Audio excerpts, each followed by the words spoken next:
Hey guys, it's Kels here today. So you know last week I did a video about the desirability of Black women, and the views on that video went off the charts. I just wanted to clear up a few things and continue the conversation a bit.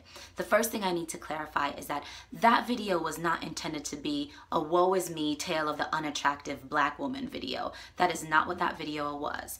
That video was a comment on how beauty is perceived differently for Black women here in the States versus how it's perceived overseas. Particularly, I was talking about in Europe. So no, that video was not discussing an inferiority complex that I have or an unawareness of my attractiveness. It was talking about how it's received from other people. So that's the first thing I want to clear up.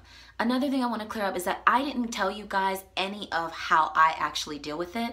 I just talked about how I felt about it, and I was just kind of expressing what I hear from other people and what I actually feel, and acknowledging that journey and that experience as a Black woman in the United States. And sometimes it just makes the situation better, just knowing that somebody else experiences the same thing you do, and that no, sis, you are not crazy. Yes, you are perceived differently overseas than you are here in the States, or vice versa. So one of the things that I try to do to kind of deal with this is to walk in the same energy, in the same spirit that I did, same grace, same femininity, same all of that I do overseas, and try to bring that experience here to the States with me.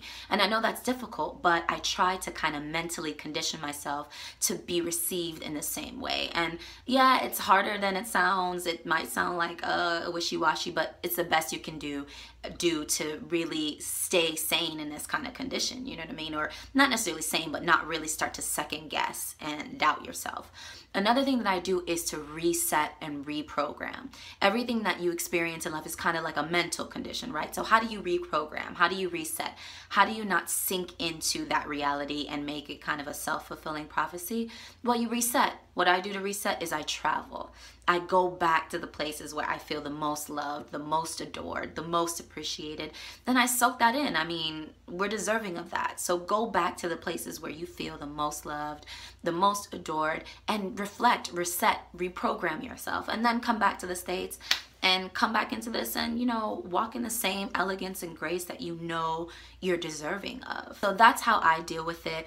The views and the comments on that last video were ham. If you haven't, read the comments, read my perspective and my reflections and what I've said to people when they've commented on the video, and let me know your thought. Let's keep the conversation going, because I think if we even open up the lines of communication, that will help the situation as well. And listen, all the trolls and everything like that, I block and delete them, so don't even worry about it. What I've left are the comments that really make sense and really can help us try to figure out how we mentally condition ourselves to deal with our perception here in the States, and how we still trudge on, you know, with the elegance and grace that we know we have and we are able to comfortably display, you know, overseas. So let's keep the conversation going.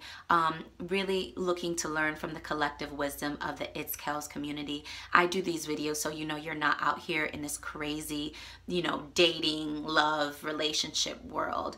If you're not already subscribed, please do subscribe, and leave a comment and let me know what your thoughts. Give this a thumbs up or a thumbs down, whatever interaction you want to give for these type of videos, let me know. But yeah, that's all I wanted to say, guys. So I'll see you guys again in my next vid. Bye.